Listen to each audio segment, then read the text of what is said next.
For 10 minutes of astrology with Shannon today, what I'm going to do is give my first insights. I'm not going to give details.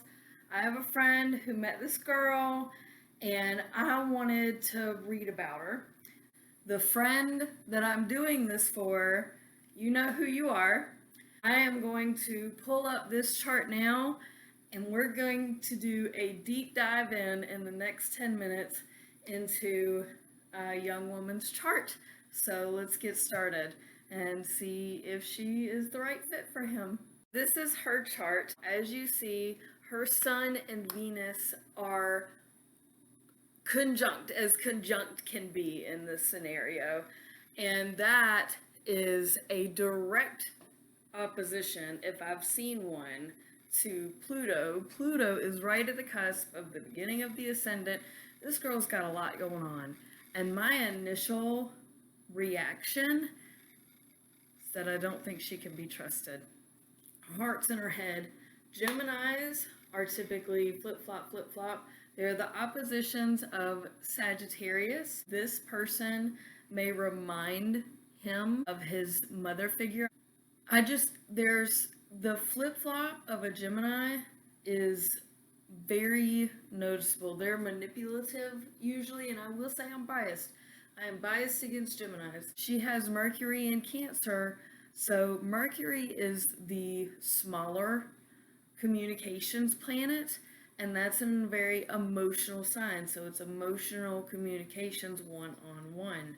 She has a Saturn and Jupiter in Taurus, which means she's going to dominate the conversation. She's going to be bigger. She's going to be louder. She's going to put her foot down and stomp. Now, this is sextile to a lot of the things that this person has in Pisces.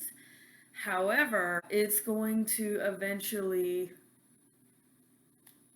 wear him down, I believe. Lilith in Capricorn, kind of dark sign, and Capricorn can be a very dark place. Capricorn has a lot of cynicism. They're cynical, they're sarcastic, is their kind of comedy sketch. Pluto being in Sagittarius, she's young for him. Her moon is in Libra. She's calculating. So moon and Libra people are on the thought, thinking they're in it. Like, they're in it for the game. They've got a game plan. She may come across as somebody who's a lot more motivated than average. I don't know if all of her endeavors are going to be the most successful. We have the ascendant here in Sagittarius, so her initial impression is very outgoing and very friendly and very bubbly. I'm aware that I look different. I had to stop recording and restart because I had something come up. But we're going to look at her houses real quick and her house placements to finish up this video. Her second house, which is the house of the home, has Neptune in it. Part of her second house goes into Aquarius. So her Neptune is kind of central in this placement. And Neptune is about the spirit. And in Aquarius, it's like, this person can believe in really weird, odd things. She's probably going to think that every house that she lives in is haunted, has some kind of connection intuitively to the other side. She's got some really quirky spiritual things going on. The third house stops right after her Uranus placement. Uranus is at home in Aquarius, so she's probably really quirky and bubbly and odd. It's at the end of the second house, so that's going to be any kind of methods or cleaning that she does in the home. It's really quirky and odd, and she may not be kind of all put together. The third house is completely empty. Gemini rules the third house, or it's Gemini-like tendencies. She is likely an only child, and if she's not an only child, she's probably estranged from her siblings. She does have a lot going on in the Gemini house in Gemini over here. So it may be that she has siblings, but she's like the oldest, or she has kind of a power struggle with them because you have Mars here in Gemini. But the likelihood that she's close with her siblings based on this emptiness over here with her third house in, and it does go from Aquarius to into Pisces. She's got weird relationships with her siblings. So here we have the fourth house, which starts in Pisces, and that goes into Aries again, but the fourth house in Pisces is that of the home, being a mother. She does have Mercury here in Cancer, which tells me that she is a mother, but I wonder if she puts too much emotional value into being a mother. Aries, we have the fifth house, which starts in Aries and then goes into Taurus. In Aries, her creativity is very stifled on what she wants to do, and there's nothing wrong with that.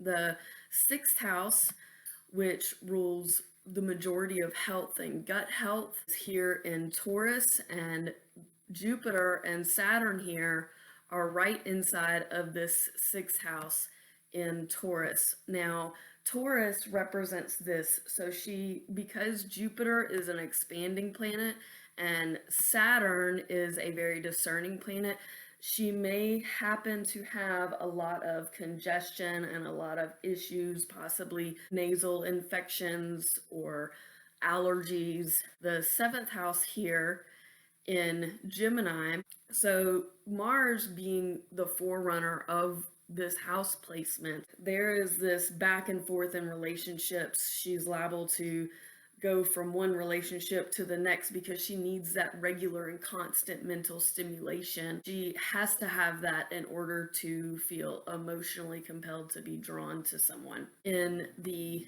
eighth house, so there's secrets being hidden because Scorpio over here is a very secretive, very internalized, they are a processor kind of person. There are some emotional secrets and emotional things she's not ever going to tell anybody. She's going to talk to you interpersonally about things that may have happened, but there's kind of because she has so much going on here in Gemini, there's kind of a manipulation, emotional manipulation. So Cancer is emotional and Gemini is that manipulative. And Cancer can be manipulative as well, but they are more elaborate, basically. They kind of extend the truth and make it a bit bigger than what it was, especially when it comes to storytelling. She can be a very good storyteller. Leo here is about creativity, so she may, because this is empty, she may feel creative lacking. Then you have the ninth house here, which it goes from Leo into Virgo. So the ninth house is in Leo, which is not necessarily a bad thing. It's just her willingness and want to expand her education isn't really there. She doesn't feel like she's a know-it-all, but she definitely isn't trying to expand her knowledge base either. And then with Virgo, we've got the 10th house here, right at the end of Virgo, which is very discerning, a lot about money. I can't really say extreme health consciousness, but she may have very particular things that she likes to eat. And that the moon here in Libra is inside of this 10th house. So she internalizes a lot and kind of goes through methodologies and has more precision in her mind than I would say her daily life. I hope this was helpful, my friend, and that you enjoy having your relationship, and I hope that everything goes well. But let me know if you have any questions. Peace.